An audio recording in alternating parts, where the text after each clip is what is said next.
Hey guys, it's Ben the Coin Geek at Old Pueblo Coin in Tucson, Arizona, where we have a brick and mortar store. And don't forget about the Tucson Coin Show. Hope to see you all in January in Tucson, TucsonCoinshow.com for some of the details there. Today's video, I don't know how many caveats to put on this thing or how many things to go ahead and tell you about, but some of you already know about WitterBrick, and so this is the newest company to get into the coin pull realm, if you will, which is going to be someone who is creating boxes of coins that are sealed that you can go ahead and purchase and just kind of get what you get and don't throw a fit, Cracker Jack box style, only at slightly different price points. So this one is a prestige box, first released 2024. The prestige box was a $1,000 purchase. Just so you know, this box is brought to you by the engineer. The engineer loves doing this stuff, and I don't have to worry about losing too much money. So when he or she is the one who takes care of things, and if you want to know, these coins that are in here may or may not be available. It is completely up to their discretion. Now, see if I can cut myself with my trusty knife. WitterBrick is set up with 3 different price points, all in the same series. So this price point, there were $375, $1,000, or $5,000 dollars for the box, right? And they're guaranteed to have, if I understand it right, three coins per box minimum, and sometimes there's apparently some other stuff, possibly a fourth. I don't know how this works exactly. We'll find out. But the WitterBrick boxes, 3 different colors, by the way, based on what they were. This one's the Prestige. The first one, the WitterBrick, I think was white. And the Player's box, Playa, is going to be a $5,000 buy-in. And so people were already playing with the stuff on the interweb, and we have not had a shot yet. Oh, look at that. I just guess I could have pulled that off instead of cutting it. And now I might pull it off the other side maybe so I can use it again on something else. Here we go. So the $375 price point, they made 728 boxes. Oh, this is white underneath. The $1,000 price point, they made 400 boxes, and the $5,000 price point, they made 41 boxes. Oh, okay. Let's see what happens here. I guess this is feeling like it's supposed to go this way, Ben. That's smart. Also, it's not coming off without this seal being pulled on the other side. So all totaled, this is research done by the engineer himself and or herself. Man, this too bad this thing came apart. I'd love to use that on something. There are $854,514 value in the CPG value, and the total sales price is $878,000. So that was his research. So we're going to see what is inside of these boxes. Starting with an 1883 V-nickel MS64 WitterBrick. So they got the WitterBrick on the label. No cents. No cents variety.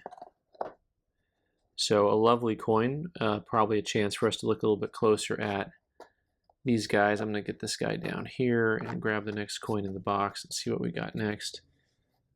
Next up is a 1943 Walking Liberty $50 Philadelphia Mint in MS66. Really nice original surfaces on this. Oh, also, these are hand signed there by Seth Chandler, the owner of Witter Coin. Guess I didn't look at that on the back. I'm looking at the fact that my eyes think that these 2 labels are different colors. And I'm not sure if I'm right or wrong about that.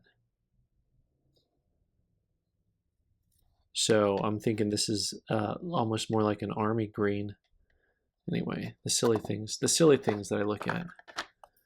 And last but not least, we have a 1937 Denver Mint Texas, MS65, WitterBrick Coin, 1937D, also very different label. This label is actually silver in color. So we do have different color tones on these, which I find intriguing.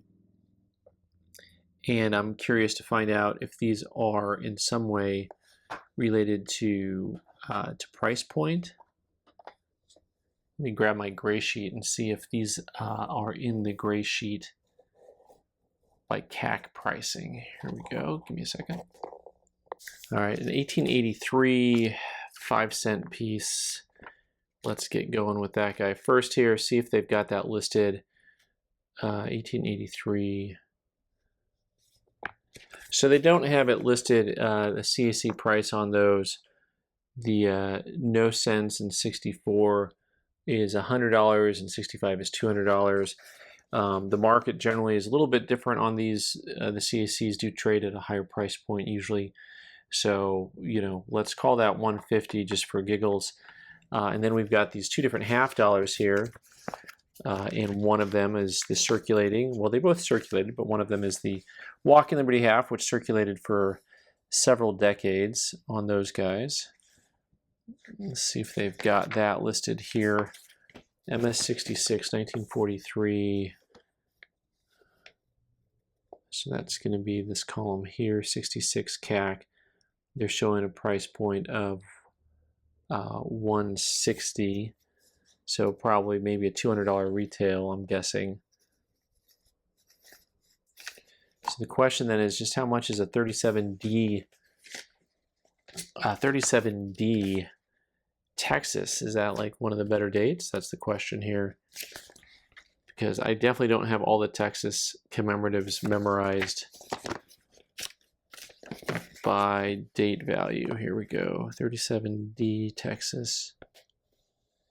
Oh man, it's what happens when things are in alphabetical order and numeric order both. Forget about it.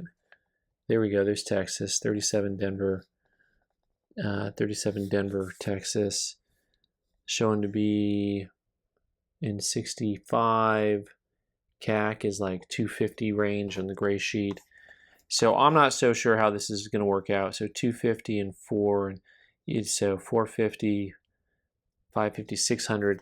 Well, I mean, I'm feeling like a CPG guide in theory should be about 700. I don't have the CPG with me, but that is kind of a higher retail guide. So these are supposed to equal 70% of that number, as far as that's kind of the, I think, guarantee that they put out on these.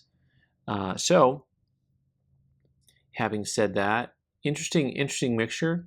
A lot more, you know, mixture of classical coins is what they said would be in these, and it is true. Here we go with a nice looking V-nickel, a nice Walker, and a nice Commem, and that's what happened. So thanks for watching, guys. I'm Ben the Coin Geek. You can subscribe by clicking on the owl button in the corner and watch more videos on the right side of the screen. Thanks.